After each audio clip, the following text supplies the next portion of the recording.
Bom dia, boa tarde ou boa noite, depende da hora que você está nos vendo.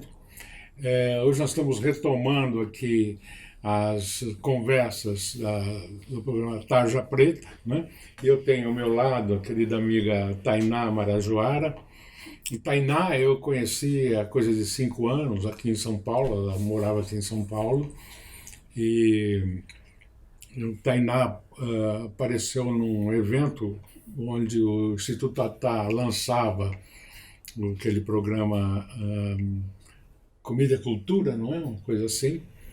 E ela contestou abertamente as falas do Alex Atala. E eu vi que havia algo de diferente ali para explorar. Fizemos uma entrevista que eu publiquei no meu blog, Boca Livre, e até hoje foi campeão de visitações com mais de 30 mil visitas, né, que para mim é realmente bastante alto. Né? Agora a Tainá, quer dizer, que mora em Belém, continua morando em Belém, ela vem de vez em quando a São Paulo, dá aula num curso de pós-graduação de gestão cultural no Itaú, e esse é um vínculo dela que se criou com São Paulo. Em Belém ela tem um restaurante, e a Citatá, não é? Onde se faz, ela e o marido fazem uma cozinha tradicional paraense, e isso nós veremos que tem importância na nossa conversa. Além disso, ela é uma companheira militante, nós militamos juntos nas questões nos quais o banquetaço se envolveu, não é? E Tainá, vamos dizer, é uma vanguarda do banquetaço lá em Belém. Tainá, acho que a nossa conversa hoje, quer dizer, embora esse programa aqui seja centrado na questão dos agrotóxicos, né, quer dizer, o combate aos agrotóxicos, eu acho que nós temos um quadro hoje, depois desse tempo, né, de governo Bolsonaro, nós já temos claro, né, que perdemos a batalha do agrotóxico, né, a barbárie se instalou, a liberação sem qualquer critério de todo e qualquer agrotóxico que pediu registro no Ministério, não é? Isso é um fato. A invasão de terras indígenas, o incêndio de florestas, tudo isso mostra que nós vivemos um quadro de barbárie. Né? Acho que é difícil pensar em outra palavra que descreva melhor isso. E eu acho que grande parte desse avanço, né, da barbárie se dá na fronteira agrícola do país, especialmente no Pará e em outros, no Acre, né, em Rondônia, esses estados da Amazônia que são objeto de derrubada de floresta para transformação em pastos, em culturas de soja, etc. Então, eu imagino que a pressão do capital sobre esses espaços é muito grande, provocando distorções na vida social muito fortes, né? Violências, né? Arbitrariedades, provocando corrupção de autoridades, né? Conivência do poder público com esse avanço. Né? Então, eu queria que você falasse um pouco sobre o quadro que você tem, o quadro social, institucional dessa vida política no Pará. Né? Quer dizer, como é que você, né, e outros democratas podem viver lá? Como é que encontram formas de sobrevivência num estado tão na marca desses interesses antipopulares? Oi a todos, saudações marajoaras, saudações às forças da natureza, que agradeço cada dia aos que vieram antes, aos que acompanham e puderam abrir esses caminhos para que a gente pudesse estar aqui hoje. E Dora, é sempre uma alegria a gente poder estar junto e esse espaço que tu proporcionas para que se possa falar desses temas que também não se quer falar. Né? Eu venho de um povo originário, que é o povo marajoara, que é um povo que foi extinto por decreto. E isso também é uma consequência dessa política de latifúndio que ela está no país desde que houve as primeiras invasões europeias aqui. Né? Não vou falar de conquista, não vou falar de descoberta, porque esses são temas que não cabem, mas sim foram temas de invasão. E isso se perpetua até hoje. A gente continua com o modelo de plantation, continua com o modelo escravocrata. O próprio estado do Pará é um dos recordistas em trabalho escravo. E a plantation de 1500 para hoje, ela só piora. Porque, além de tudo, a gente tem a utilização do agrotóxico por aviões, a gente tem a, o monocultivo da soja, o monocultivo do grão, o monocultivo da forma de produção. Então eles não vão ser cultura. Então não tem monocultura, porque cultura ela vai ser sempre diversidade. Então a soja ela não é cultura, a soja ela é um processo produtivo. E ela é um monocultivo, assim como vários e vários e vários outros. Isso é uma questão muito preocupante, porque além do agrotóxico que está na mesa do país, em índices alarmantes, a desinformação sobre ele, ela também vem compor esse quadro de extermínio. E além disso, houve anteontem mais uma sinalização do governo federal para uma política nuclear para a produção de alimentos. Então, o Brasil, né, diante desse modelo de presidência e governo, já não está mais satisfeito apenas em nos envenenar, mas também um retrocesso que vai alcançar índices ali que Deus não queira que sejam índices de Chernobyl, porque a própria fala é de que há segurança em consumir esses alimentos com determinados índices de radiação. Então, a desinformação, a contra-informação e a difusão de mentiras sobre a nossa alimentação, ela é uma das faces mais preocupantes dessa política ruralista, onde ela se instala com uma justificativa de combate à fome e aumento de produção, quando se sabe que, principalmente para nós, que somos da floresta, para os povos que vivem no campo, na floresta, nas águas e nas situações de periferia, se sabe que a fome ela é uma questão política. A fome ela é escassez, a fome ela é social, ela é fruto de um modelo produtivo, de acumulação.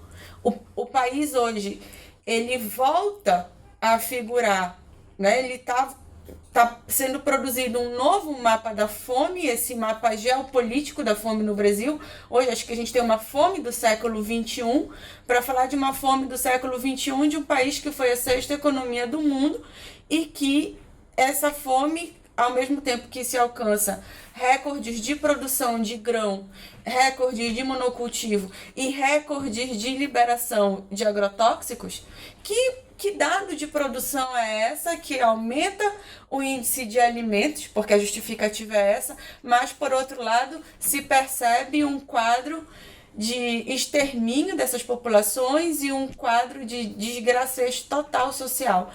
E aí, não bastasse esse extermínio que ele vem provocado nesse âmbito econômico, né? Também tem o esfacelamento dessas políticas públicas que são federais, que são estaduais também, algumas municipais. Mas ontem está circulando uma matéria bem grande sobre a interrupção de cestas básicas para povos indígenas. Então, as pessoas que estão vivendo diante de barragem, que vivem em verdadeiras ilhas cercadas de agrotóxico e contaminação, que recebiam algum tipo de auxílio mínimo do Estado, também estão perdendo a sua forma de... que isso não é existência, isso é uma forma de subsistir, porque são cestas que vão com transgênicos, são cestas com alimentos que são frutos desse processo produtivo de veneno e contaminação. E é alarmante falar sobre isso. E ainda mais quando se fala, se eu for puxar isso para o estado do Pará, onde se tem recordes também de assassinato de ambientalistas, assassinato de lideranças, isso se torna cada vez pior. E para um consumo nesse país Brasil que não se percebe a partir de um colonialismo interno, nós que somos Amazônia, nós não somos aqueles bichinhos alegres dos pacotes de orgânico. Nós não somos aqueles macaquinhos que estão pulando na floresta nos pacotes de orgânico. Nós que estamos à frente dessa luta pela alimentação, que não é só pelo que se come, mas sim pela dignidade, mas sim pelo bem viver, pela felicidade de estar no seu lugar, nós somos ameaçados sim, somos constantemente ameaçados. Seja quem for. E hoje, como cozinheira, e à frente de um ponto de cultura alimentar. O Yesitata não é um restaurante, é um ponto de cultura alimentar. Tem restaurante. Ele funciona com esse serviço também. Mas nós somos um ponto de cultura alimentar que é fruto de uma política nacional que nós tivemos participação social efetiva na sua criação. E é daí que tem o ponto-chave de distinção do conceito de gastronomia e cultura alimentar, onde a gente consegue construir isso, e depois aí é como diz o seu Bernardo da Farinha, veio o golpe e golpearam tudo, até nós. Eu acho que você... Essa contraposição entre gastronomia e culinária, digamos, é um negócio... É um ponto que nos une, seguramente, uma reflexão que nos une. Particularmente em Belém, ficou muito claro o avanço, né, dessa coisa, a tentativa de avanço dessa coisa chamada gastronomia, né, e como algumas forças locais se aliaram a isso, né, e como isso abre um horizonte ilusório sobre o desenvolvimento da alimentação, né. Se você puder falar um pouco disso, eu agradeço. Quando se vai para a linha de frente, né, a gente reúne nas conferências, como foi o caso da Conferência Nacional de Cultura, que isso foi em 2013, nos idos de 2013, que aí foram reunidas mais de 2.500 lideranças da cultura no país. E foram os povos indígenas, as comunidades tradicionais e os povos de matriz africana e quilombolas e das culturas populares que se reuniram e tomaram essa luta da cultura alimentar como o entendimento de que, sim, nós somos distintos em algum aspecto e isso merece ser tratado de outro modo. Por quê? Porque pela etimologia da palavra, né, a gastronomia ela tem uma distinção de cultura alimentar.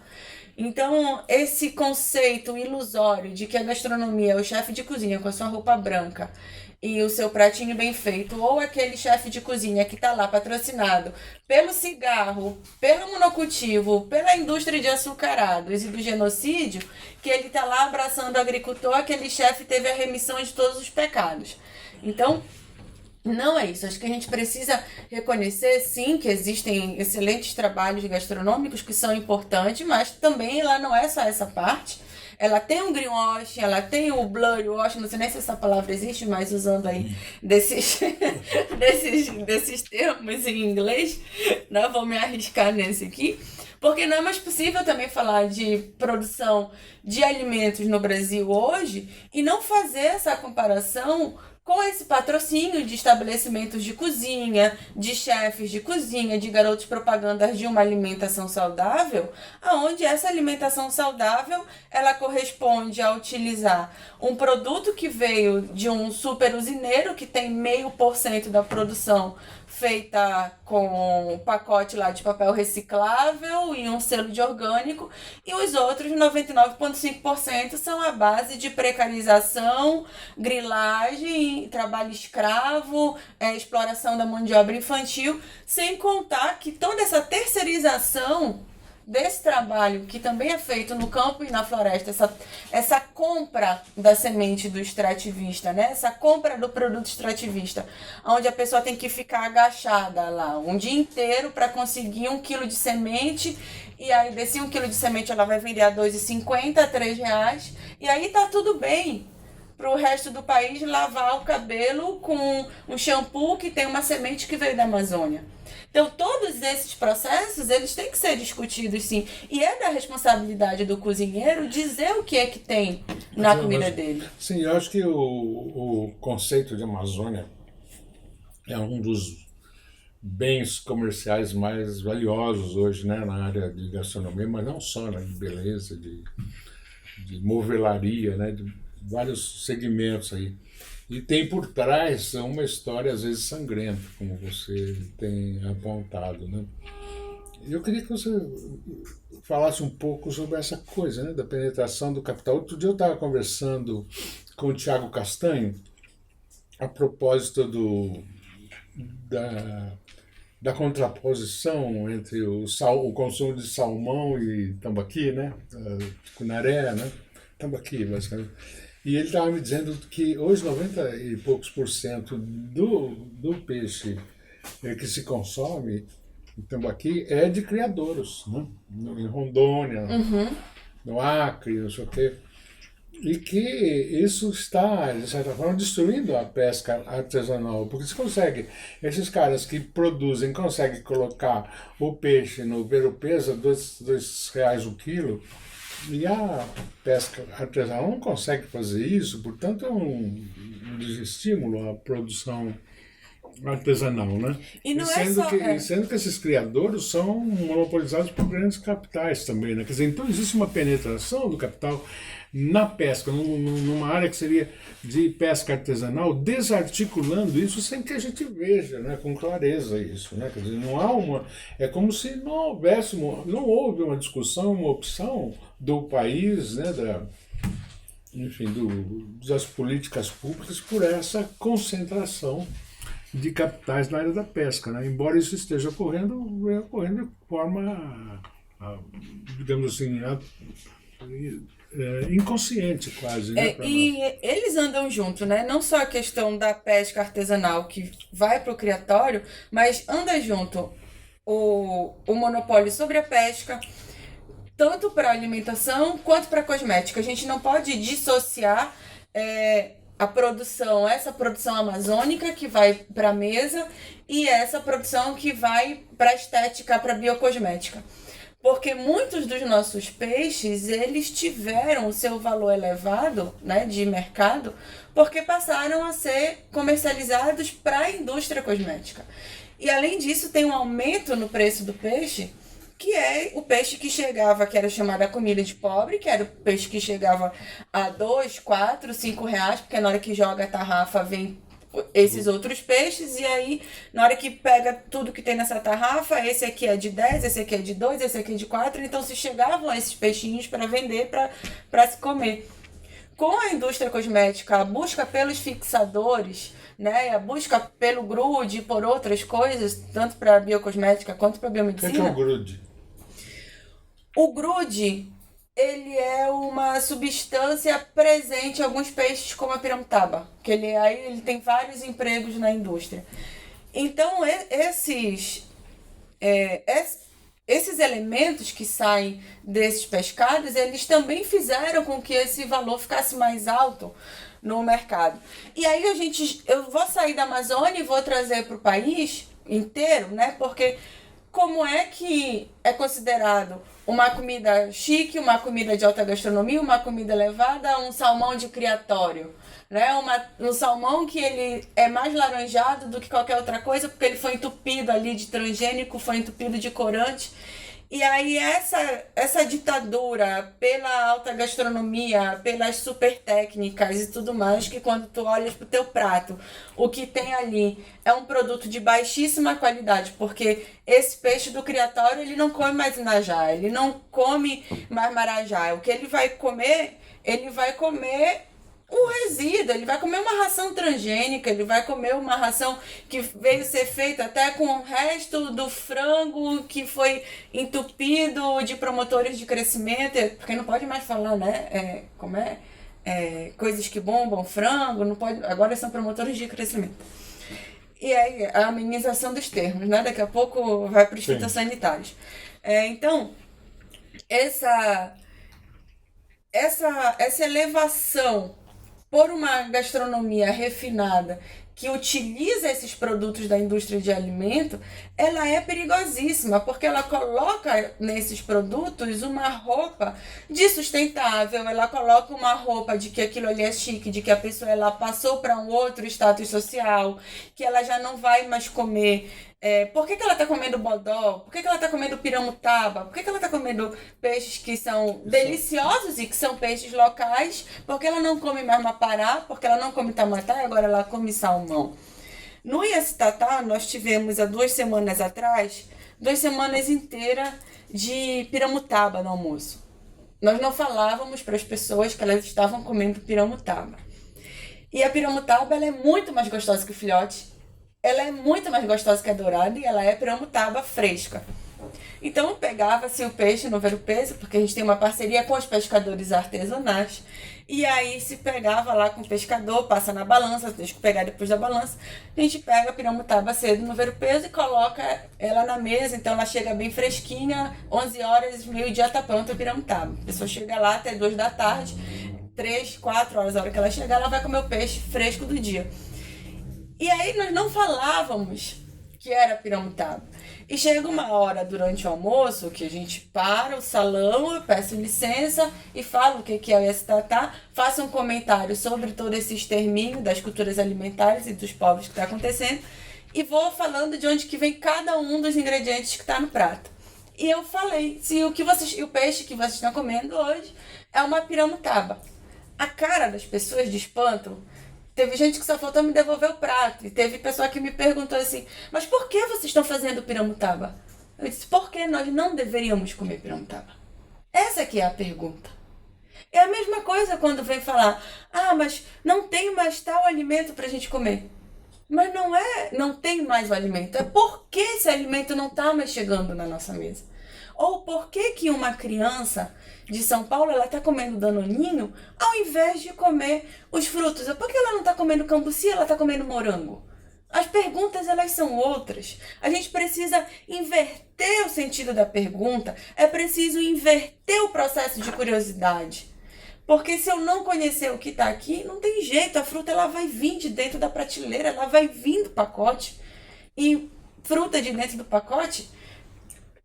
comida que vem da prateleira é botar a cabeça na prateleira. Então, mas essa coisa da resistência, digamos assim, espontânea, não refletida, o piramutaba e a outros produtos... Mas ela não é espontânea, Dória. Ela é construída, tem um processo histórico de dominação. Ela é inconsciente, eu não quis dizer espontânea, pelo contrário, não é nada de espontâneo. Eu me expressei bem mal, aliás. Então, mas o que eu queria falar era exatamente dessa construção, entendeu? Uhum. Quer dizer, como é que você tem o avanço dessa alienação, né? Porque hoje você tem salmão em Belém, não tem? Tem. Como é que tem salmão em Belém? No fundo, essa é a questão, né?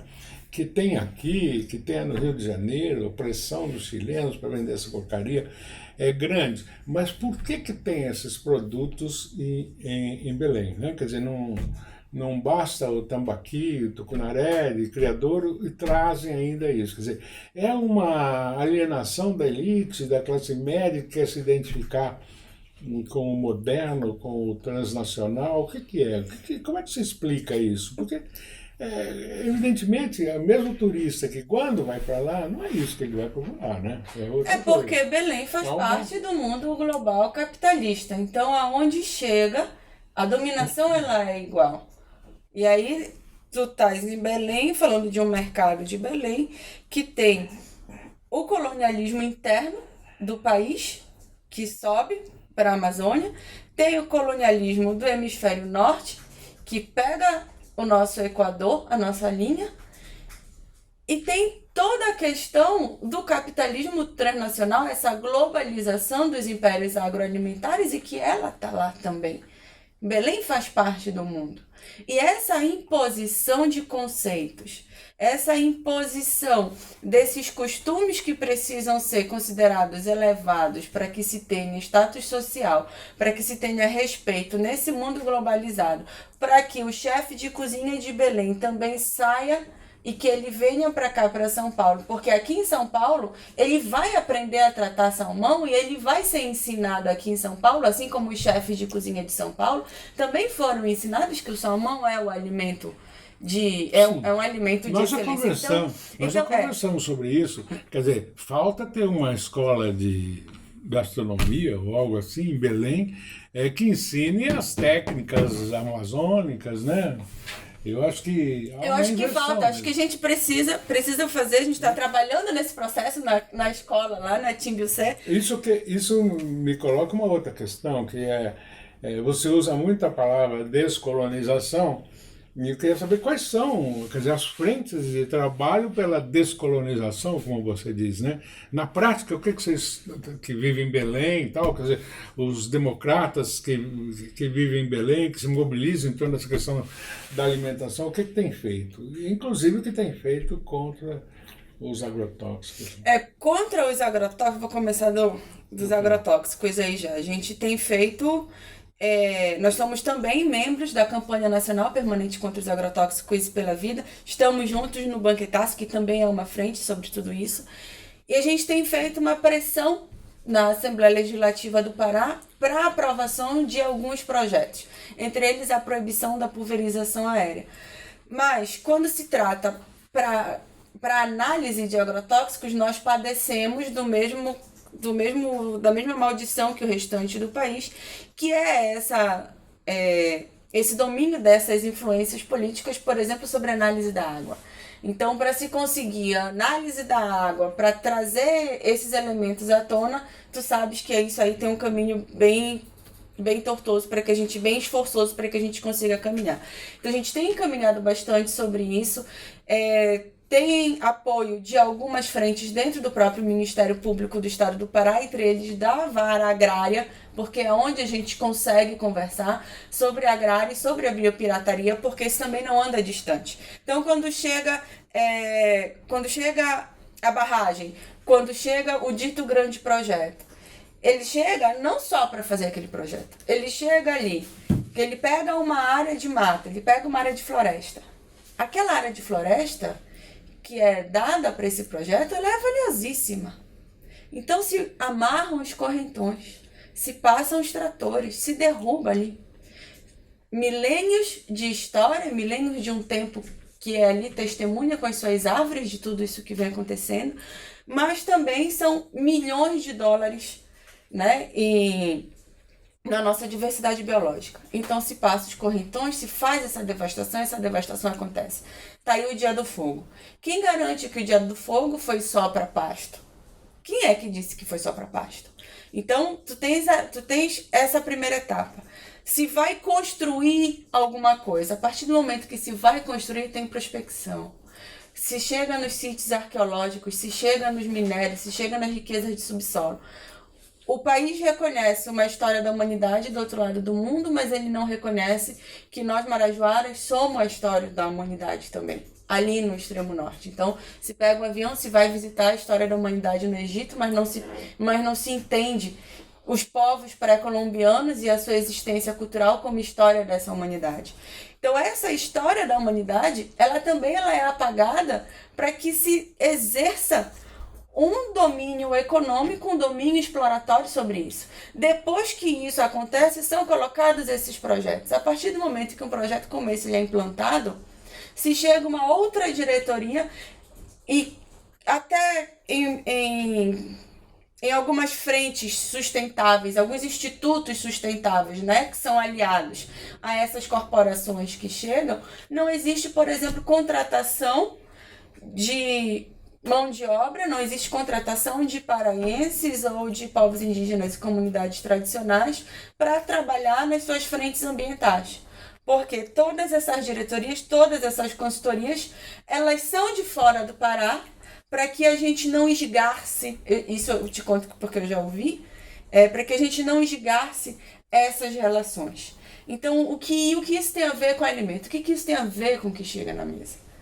Porque tudo isso é o processo produtivo que ele caminha junto.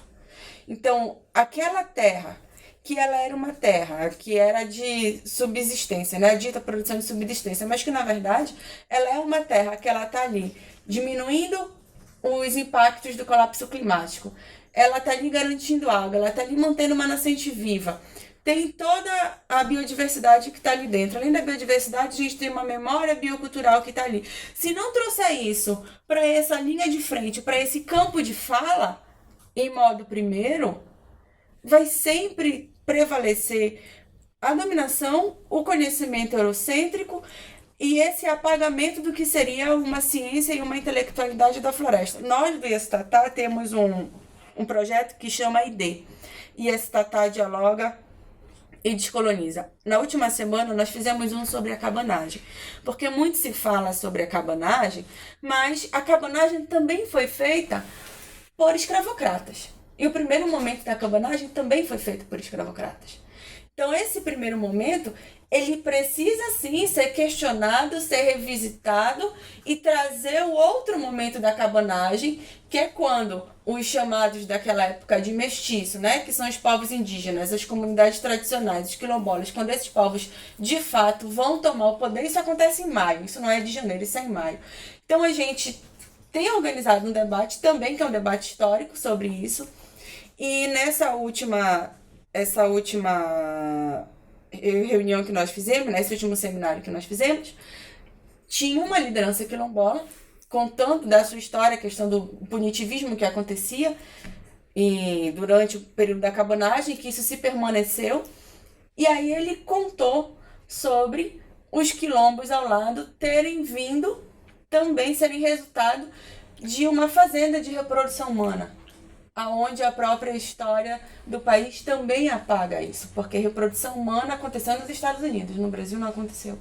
Então, isso também é trazer para o processo decolonial, é entender as inteligências que sempre estiveram aí, porque se o papel ele apaga, se o papel seca e se perde o que está no papel, a memória está aí para salvaguardar e contar, a oralidade ela também está aí para trazer isso. O papel é importante, eu não estou tirando a importância do que é feito no papel aí.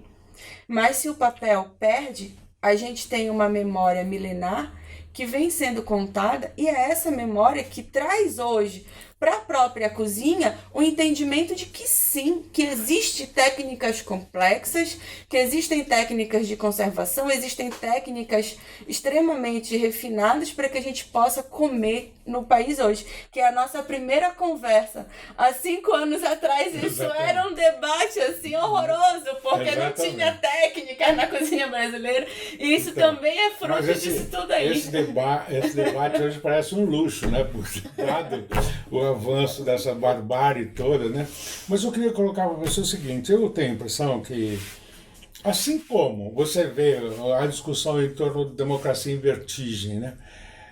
Que essa frente, né, escrota do governo com a imprensa contra o filme, você tem também isso a favor do agrotóxico, a favor do agronegócio. E assim como a democracia em vertigem conquista mais e mais simpatias internacionais, eu acho que nós também temos nesse plano ambientalista uma série de aliados na Europa, não é? Então eu queria saber um pouco da articulação da Amazônia, do Pará, né, com essas forças do exterior, entendeu? A nosso favor. Né? A gente tem tido muito mais apoio de fora do que dentro do próprio estado, né? Nós, que eu falo, é a rede onde a gente circula, porque se for pensar na própria Unesco, com Belém Cidade Criativa da Gastronomia, a gente não faz parte, por exemplo. Né? Não fazemos parte não porque não quisemos, não fazemos parte porque sequer conseguimos ser informados de qualquer coisa, mesmo solicitando informações. Então, sem querer desmerecer o trabalho dos chefes que estão diante disso, mas é um processo completamente excludente, é um processo que ele é um processo para mostrar uma coisa que não existe no Estado, né? Está sendo apresentado uma escola de gastronomia criativa. Ótimo que dê certo, ótimo que ela exista e ótimo que ela seja com alimentos locais. Perfeito que seja com alimentos locais. Mas é preciso ter a ciência de que utilizar jambu e maniçoba para rechear massas de creme de leite, para colocar um pirarucu dentro de uma forma de trigo, isso não é fazer cozinha amazônica. Isso não é promover decolonialidade, isso não é fazer cultura. Então, é utilizar um ingrediente em um determinado preparo. Porque se vai falar de cultura, é um processo muito mais enraizado, muito mais identitário. Mas vocês são muito coniventes com essa indústria há muito tempo também, né? Por exemplo, como é que chama? Aquele creme de cupuaçu feito com creme de leite Nestlé, não é? Mas isso está na cultura local, né? o leite condensado, né? Quer dizer, eu quero dizer o seguinte, é uma prostituição mais antiga. No país inteiro, porque No país inteiro. porque quando se vai falar de São Paulo, qual é a comida de São Paulo? Muita gente fala pizza. Então, Mas pizza é uma beleza. aí depende dos olhos de quem vê a beleza, né? Então... Mas pizza, evidentemente, é um fast food Mas mundial. é aí que está o cerne da questão. Aonde que não dá pra gente separar e dizer que no Pará tem uma coisa e que não é. Eu acho que sim, a gente precisa ter uma luta, mas que essa luta de trazer para esse outro ponto, ela é de agora. Até 2013 a comida não era reconhecida, a cultura alimentar não era considerada uma expressão cultural brasileira. E tu fostes um grande aliado para que isso tudo tivesse visibilidade. Então, a gente está num processo hoje, que de 2013 para 2020, são 7 anos, e são 7 anos incansáveis, são 7 anos de ameaça de morte, são 7 anos de extermínio, são 7 anos de censura na porta, são 7 anos de bloqueio. Então, é um processo hoje que a gente está tendo uma incidência política para conseguir existir num país com 500 agrotóxicos liberados, é um processo de incidência acadêmica, onde se vai para dentro das academias, com alguns abraços e com outros de borduna pesada, mesmo recebendo bala do outro lado de lá, porque, como a gente acabou de conversar, a nossa primeira entrevista 5 anos atrás, não existiam técnicas da cozinha brasileira. E isso a gente vem trabalhando nesse tempo para dizer, existe sim técnicas de comida brasileira. Mas, ao mesmo tempo, essa técnica, ela é chamada de primitiva, ela é chamada de rudimentar. Imagina a sofisticação para fazer uma farinha. Imagina o trabalho que dá para fazer uma pimenta seca, tirar um sal de caçoar, fazer um processo de moquém, conhecer qual que é o talo que vai repelir o mosquito, qual que é o talo que vai dar o melhor cheiro, como é que eu vou tirar o barro que dá na beira do igarapé, qual é a época que eu vou saber qual que é o açaí tuíra, o açaí parol, porque se conhecesse pelo menos o açaí tuíra e o açaí parol, a gente não tomava açaí bom só em Belém, só no Pará, só na Amazônia. O mundo inteiro ia tomar açaí bom. Então, quando não se conhece, é muito difícil. A mesma coisa é o cacau. O cacau sendo produzido por crianças. E não tem incômodo nenhum de olhar para esse chocolate. E aí vem o discurso do fitness, porque o chocolate, ele é fitness, ele é acima de 70%, ele faz bem pro coração, para isso. Mas e o coração daquela criança? E a coluna daquela criança que carregou sacas de cacau?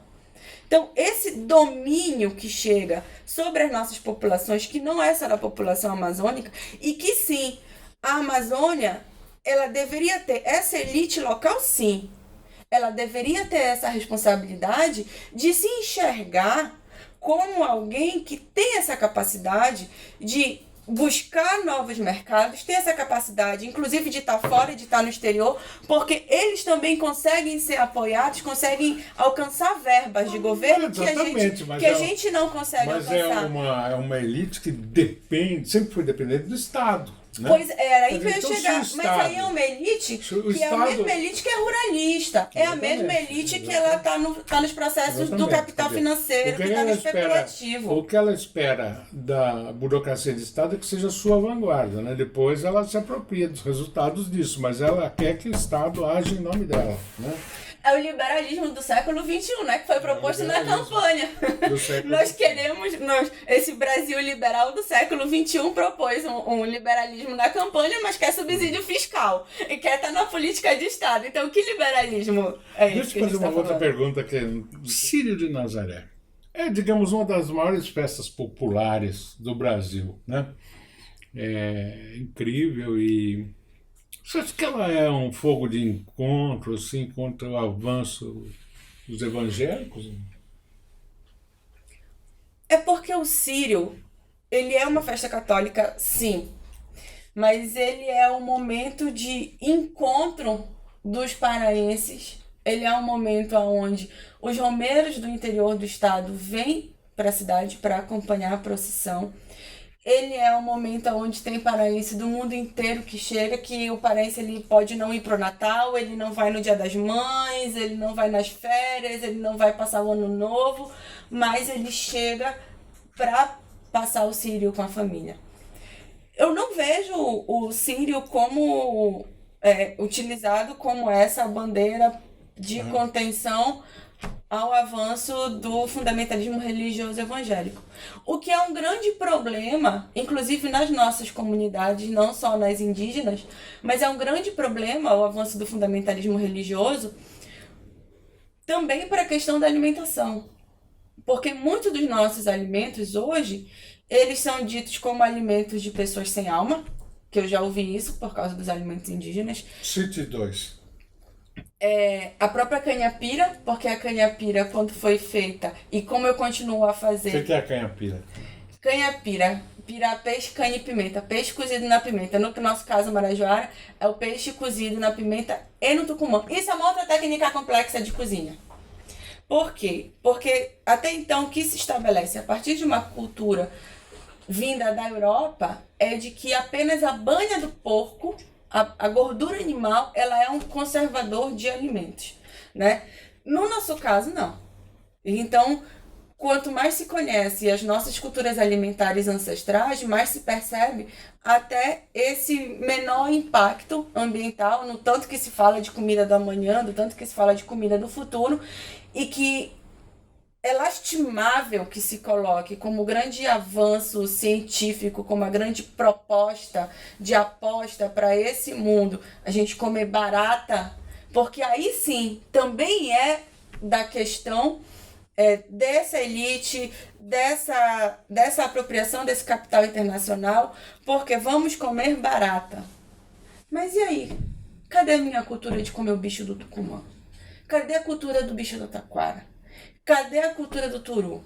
Cadê a cultura do caramujo? Por que eu não posso comer isso? Por que eu tenho que comer barata? Por que eu tenho que comer alguma coisa que eu vou fazer com uma luz radioativa que veio de uma semente, do banco de sementes de alguém que privatizou a biocultura marajoara lá dentro da Europa? Então, esse anúncio dessa cozinha do futuro, que também é dado hoje, ele não é nada mais do que um apartheid da água, do que uma privatização da nossa diversidade biológica, do que uma privatização da cultura, e aí transformando isso em produtos de mercados empacotados para voltar. Então, voltando para nossa canhapira, o tucumã se faz absolutamente tudo dele. Se faz da raiz, se aproveita ele até depois de queimado. Então, essa parte que eu vou falar aqui é de tirar o suco do tucumã, né? Vai, raspa, coloca lá, bate no pilão, tira, espreme, tira esse suco, o vinho, que a gente chama também, e vai colocar nele o peixe. O peixe, ele já tá seco na pimenta. Então, a nossa pimenta indígena seca no sol, passa essa pimenta no peixe, porque a pimenta, ela não é só um tempero, né? Ela vem ser entendida como um tempero com a invasão das grandes navegações, porque pimenta e tucupi não era ingrediente apenas, não tinha só esse papel, mas sim um papel de conservante de alimentos. Então, a pimenta, ela seca esse peixe, e aí depois esse peixe ele é cozido nesse caldo de tucumã. Ele vai reidratar no tucumã e também junto com a pimenta passado sal de caçoar, sal de cinza, sal de najá, sal de muru, e depois disso esse peixe ele vai ser cozido nesse caldo de tucumã. Onde você vai fazer isso aqui em São Paulo? Vou fazer no Armazém do Campo agora, domingo. Olha só. Domingo não, sábado, dia 8. Quem quer comer... Canhapira, sábado, dia 8, no Armazém do Campo, meio-dia. Nossa. Eduardo Prado, 499. Já lotou. Bora, né? E aí, esse peixe, depois que ele seca nesse caldo, o tucumã, como é uma fruta gorda, ele vai criar uma capa de gordura. E se pode comer esse peixe 4 dias depois, que ele tá lá conservado. Então, isso também é decolonização da cozinha. É trazer os nossos saberes para essa linha de frente e dizer que tu vai usar tua banha de porco, tudo bem. Mas eu também posso usar minha banha de fruta. Eu tenho banha de tucumã, eu tenho banha de pupunha, eu tenho banha de inajá. A banha da pupunha é uma das coisas mais maravilhosas que tem, que além de tudo ela ainda dá cor para o que se vai fazer e pode se fazer pequenos crustáceos, pode fazer camarão, pode fazer coisas de cozimento rápido na própria banha, nessa manteiga que sai da pupunha também, que é só tirar por cima e usar para cozinhar. Bom, eu acho, Tainá, que você nos dá um panorama bastante diversificado da vida democrática, digamos assim, em Belém do Pará, mas não chega a nos encher de esperança, né? Acho que nós vivemos um momento muito difícil em qualquer quadrante do Brasil, né? Então nos fale um pouco dos próximos passos nessa luta democrática contra os agrotóxicos, contra, enfim, tudo isso que oprime a nossa alimentação. O que o Pará nos reserva como próximos passos aí desse ano de 2020? Que enquanto tiver Samaúma para ter a gente embaixo, entre a Samaúma e as águas tem muita gente. Então, enquanto a gente estiver lá, sempre vai ter esperança porque vai ter resistência. Vai ter não só resistência, mas vai ter avanço. E a gente precisa compreender os avanços. Porque ainda que venha resistência, a gente também avança. Uhum. Um desses avanços é estar aqui no armazém, agora sábado, fazendo canhapira, quando a gente não podia nem sair de casa com ela, que era considerado uma coisa muito feia.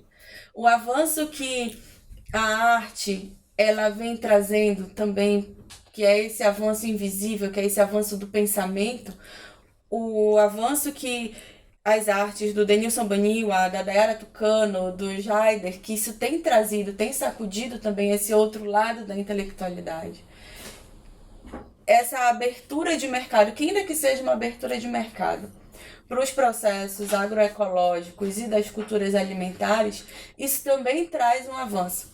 Apesar da apropriação pelas grandes corporações, que isso a gente tem que também dizer que, do mesmo modo que está cada vez mais difícil fazer agroecologia, está cada vez mais difícil fazer cultura alimentar, mas tem uma sociedade civil que está avançando junto, que está agregando nesses processos. Mas, por outro lado, o abocanhamento desse mercado ele já foi percebido pelas transnacionais, pelas corporações, porque foram elas que nos adoeceram.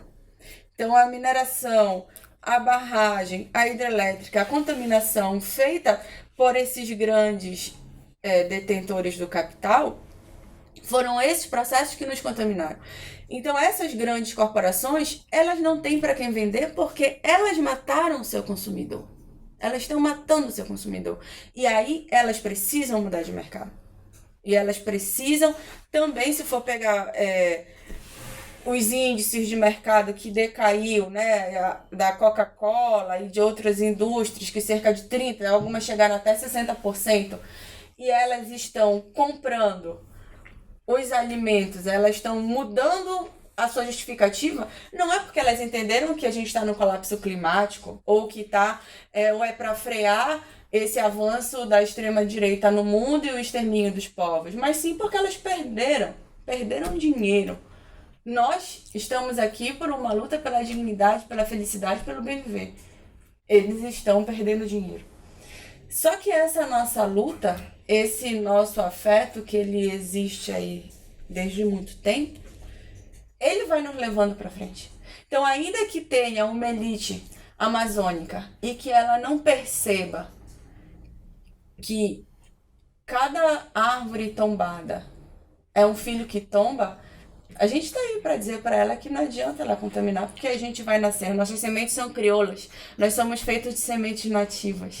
Nós somos feitos de camapu, que ainda o camapu chamado de fisales, que também tem que descolonizar esses nomes todos que foram colocados sobre nós. E o camapu, ele é tão bom pra gente saber que a gente é, você sabe, que ele também faz bem pra usar. A primeira vez que eu conheci camapu, eu fui em Paris, naquelas barracas na beira do Sena, e chamava Cereja do Havaí. Aí eu tinha um sítio aqui em Bragança, e comprei esse plantamos lá e tal, e punha as estacas para aquele negócio subir. Quando deu flor, quando deu a fruta, o caseiro fala: mas isso aí é joá de capote. Esse negócio tem do México até a Argentina. E a gente vai buscar na alta gastronomia da Europa, né? Foi assim que eu tomei conhecimento disso. Eu não tenho vergonha de falar das minhas alienações. Agora, eu acho que a gente tem que pensar sempre, quer dizer, nessa coisa da descolonização, como você fala, as alienações são várias, né? Eu estou muito impressionado a dificuldade que o Museu Guild está tendo para arrecadar o dinheiro. Viveiro dos pássaros e para pesquisa restaurar também. O viveiro dos pássaros, né? Não é nenhuma enormidade, não. 60, 80 mil reais, sei lá, e não consegue atingir isso. É um negócio impressionante. Mas em compensação, tu tem as mineradoras com 90% de isenção. Tu tens o agrotóxico com uma super oneração do Estado. Exatamente. Com isenção fiscal. Então, exatamente. Então você tem, quer dizer, uma desmontagem de uma instituição científica como o Guild, como todas as demais instituições científicas do Brasil, né? E uma insolidariedade da sociedade civil, digamos assim, né? Ou pelo menos não é uma solidariedade no sentido de dar sustentação a essas coisas que nós precisamos, né? Que enfim, respondem pelo futuro, né? E se for pensar, a gente tem no poder o mesmo ruralista, o mesmo industrial, o mesmo dono do capital especulativo, o mesmo lobby da mineração, o mesmo lobby da indústria de alimentos, o mesmo lobby das armas e dos presídios. Então são os ditos elite e são também as pessoas que fazem essa política brasileira. Exato. E isso, quando se trata de Amazônia, é muito pior porque nós somos vistos como se entre a copa das Samaúmas e as árvores não houvesse ninguém. Mas a gente está lá. E somos nós que mantemos essa floresta de pé. E é esse conhecimento que a gente tem que trazer. Tainá, muito obrigado. Obrigada. Sempre. Que tu retém.